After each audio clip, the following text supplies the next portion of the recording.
では皆さんお久しぶりでございます。星並びでございます。今回はターツの作り方っていうところで番外編ですね、やっていこうと思います。で、番外編とは何ぞやっていうお話なんですけれども、今回番外編ではこれまで私の講義の中で教えてこなかった役についてある程度補足をしたいなと思っております。ただ私がこれまで解説した動画の中で紹介した役8割方あそこの役を覚えたら麻雀にはなるかなという役をご紹介しておりますので、ゆるーく他の役について紹介するような内容の動画を撮りたいなと思ったからでございますが、もうサクサクと一個一個説明していくような形になりますので、それこそほぼ出現しない役みたいなものについてはもうザクザク割愛みたいな感じになっちゃうんですけど、より知りたいなこの役っていう場合は他のサイトだったりを見ていただければなと思っておりますので、今回は番外編としております。ではこれまでの役のおさらいというところと、それ以外の役満という名のロマン法について今回は解説していきます。はい、ではこれまでの役ですね。もうここは完全におさらいです。ざっくり計算方法の一覧というところで、何班で何点になるのかっていうのをざっくり見ていきましょうというところでございます。これまでの、役の一覧ですね。この役の一覧さえ覚えればもう8割9割は麻雀が打てるようになるかなと思っているので、もうここだけは絶対押さえるようにしてください。はい、低品質の役の一覧早速いってみましょう。ここは低品質の中でもまあちょっと見るかなっていう役の2つでございます。トイトイと三暗号という役ですね。まずトイトイという役なんですが、牌の中のメンツをすべてコーツで揃えると成立する役というところです。ポンポンポンとずっと続いていって、手の中にもあんこと頭を作ることで全て同じ柄に揃えることで成立する役になります。内手も面前でも共にリャンハンの役になりますね。これはかなりわかりやすいし、なおかつポンで手が進められるというところで、あまり頻度は高くないんですけれども、1% ぐらいの確率で当てるかなというところです。で、二つ目は三暗号。これがトイトイとちょっと似てるんですけど、これは自分のツモのみでコーツを3組揃える上がり役ですね。例えば今回例題に、リャンピンとパーピンがすでに暗号になってて3、4、5の階段があって、で、東とイーソーのシャンポン待ちになっているような状態なんですけれども、これもし相手から東だったりイーソーが出た場合は三暗号っていうのはつきません。なので東かイーソーをツモした場合のみの役になります。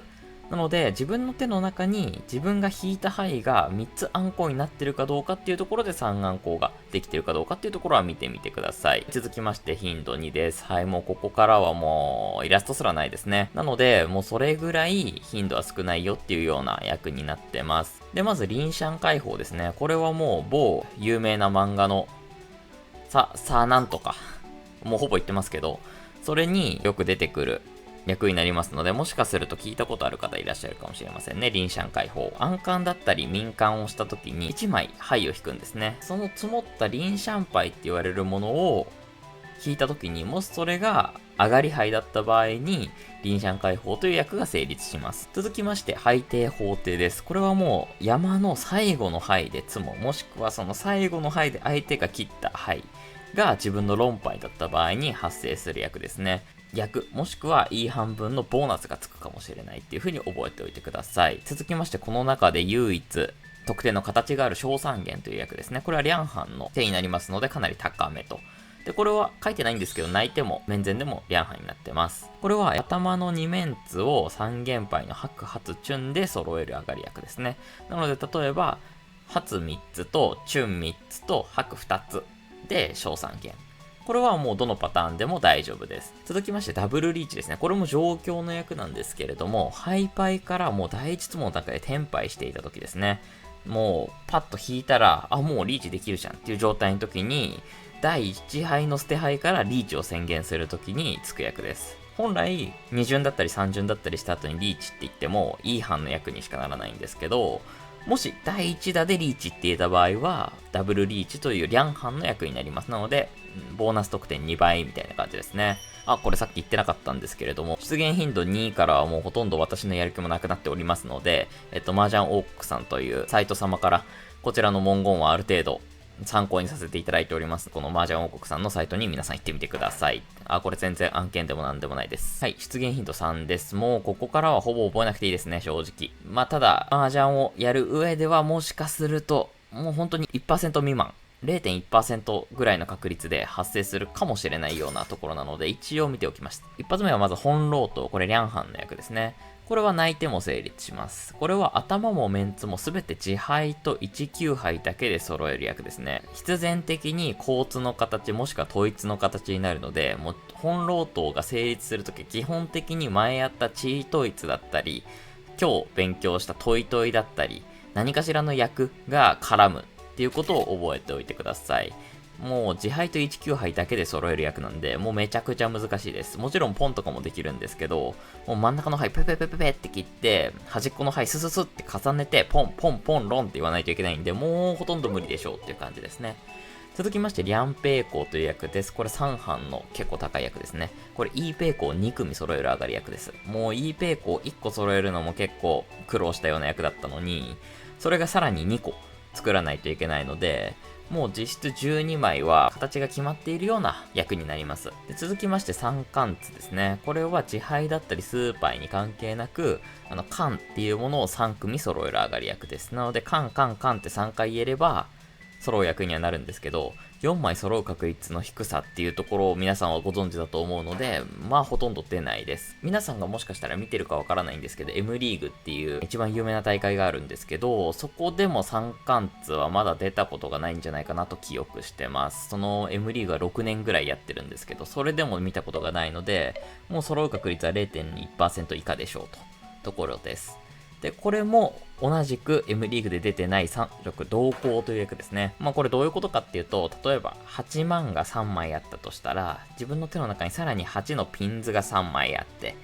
で、さらに8のソーズが2枚あって、8のソーズポンできたってなったら、888のソーズ、888のピンズ、888のマンズが全部揃った。よし、これは3色同行っていう役になるっていうことなんですけど、これまた、構図っていうのは非常に揃いにくい。なおかつ、もう同じ字の縛りが3つすべてあるっていう状況がなかなか難しい。なのに、リャンハンっていうとんでも役ですね。これも出たことありません。もうほとんど覚えなくて大丈夫です。最後に、チャンカンという役ですね。これはすっげえ珍しいんですけど、M リーグで1回か2回出たことあったと思います。そんなこと置いといて、これは他の人がポンしていた牌で、残りの1枚持ってきた時に果敢って言われる、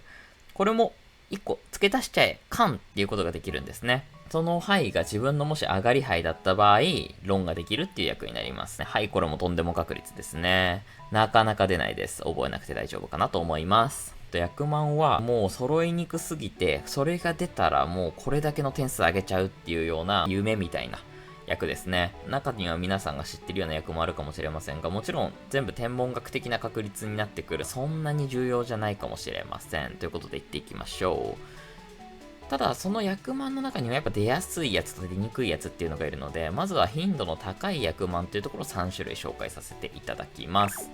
1個目、国士無双。これ麻雀やったことない方でも聞いたことあるかもしれませんね。実際どんな役かっていうと、7種類の自敗、トンナン、シャーペイ、白髪チュンと、19杯、もう端っこないですね。をすべて1枚ずつ、計13枚揃えることで成立します。で、1枚だけ被りがあるので、その被り以外の全種類を揃えるって感じですね。今回のイラストだと、ペイが被っているので、ここに足りてないチュンであれば、ツモかロンができるっていう状態ですね。もしこれが、ペイじゃなくてチュンがそもそも手に揃っていた場合、13面待ちっていう全ての1級と自敗が全てロンになるっていう国士無双の13面待ちっていう伝説的な役もあったりします。これはプロの岡田さんっていうすごい綺麗な方が一回出していたものになりますが、もちろんほぼほぼ揃わないので、揃うとしたら基本的に何かしらが1枚揃っていて、1種類のこの自敗だったらツモカロンができるっていうこのイラストみたいな状態が基本的な状態なんじゃないかなと思ってます。で、続きまして数暗号です。これはさっきの3暗号の親戚ですね。これに関してはもう4つの全てのメンツを暗号か暗冠で自分のツモだけで揃えることが条件になってます。なので今回の場合で言うと東かイーストのまた町になってるんですが、これツモしないと数暗号っていう役にはならないです。自分の手で4枚あんこが揃わないと、2あんこっていう役が完成しません。続きまして大三元ですね。さっきの小三元って言った人の親戚ですね。これは白髪チューン、さっきはどれか2枚でもいいよって話だったんですけど、今回はもう全部3枚ずつ、3枚組で揃えてくださいって感じです。これは手の中で3枚揃ってても、ポンして3枚揃えても大丈夫です。こっからはほとんど出ないです、この役満。なので、もう字面だけでお伝えするんですけれども、もし、これもっと知りたいなっていうところは、さっきと同様、出店の麻雀王国さんの方に行ってください。はい、天宝。まず、親のみの役満で、最初の14枚のハイパーで全て上がっている時に発生します。完全偶然役ですね。天文学的確率ですね。うん。覚えなくて大丈夫です。続きまして、地位宝。これも子に限定される役満で第一ツモで上がる。はい、これも覚えなくて大丈夫です。ただこれ佐々木久人選手っていうもうすごい強い方がもう一発でパーンやった時があったので、それを見るのはすごい楽しいなっていう役になってます。続きまして大数詞、小数詞ですね。トンナン、シャーペの支配をすべてあんこ4つ、もしくは3つのあんこと統一1つで揃えるような状態になります。はい、続いて2イーソーです。7つの自敗だけで頭もメンツも全て揃える役ですね。マンズ、ソーズ、ピンズは全て手に揃ってない。全部自敗だけで上がり系ができている形になっているときは、ツイーソーという役になります。はい、続きまして、竜イーソー。これは頭もメンツも、ソーズの赤い色が入ってない緑色の灰だけで揃える。なので、例えば、ウーソーだったりとか、イーソーって赤いところが入ってるんですよね。ソーズの中にも。もうこの赤色すら入っていないソーズの中の緑色の灰だけで揃えると竜イーソーって役になります。これめちゃくちゃ鎮一とすごい混じるんですよね。続きまして、鎮老頭ですね。これ19杯だけでメンツも統一も作る。さっきの本老頭っていう自敗も混じっててもいいよっていう役よりさらに難しい役になってますが、その分役満になっているよって感じです。続きまして、中連ポートですね。これが3種類のスーパーのうち1種類だけ。なので、マンズかピンズかソースの1種類だけ。なので、この時点で鎮一みたいな形になってますね。で、この鎮一の状態でさらに1と9を3枚ずつ抱えて、2から8までを1枚ずつ揃えると中連ポートという役が完成します。はい、続きまして数漢図ですね。暗漢でも民間でもいいので4組の漢図を揃えてください。はい、無理ですね。なので、もうここに書いてあるのはもうそれぐらいロマン法な枠だよっていうところだけ押さえといてもらえれば今回はいいかなと思ってます。はい、最後、役満の一覧表も揃った瞬間に親で4万8000点。でかいですね。子供で3万2000点。子供でもでかい。そういう役なので、もうさっきの一覧に載ってるやつが1回でも揃えばもうそれだけでゲームが決まっちゃうような役になってるので、皆さんぜひ役満っていうロマンを求めて戦っていければいいんじゃないかなと思います。これまでは講義動画とその講義に沿った麻雀の内容を抜粋してお届けするって感じだったと思うんですけど、こんな状況の時私こんなこと考えてこんな感じで切ってますっていうリアルタイムな麻雀みたいなのを撮ってみたいかなと思ってます。では、お疲れ様でした。また次の動画でお会いしましょう。バイバイ。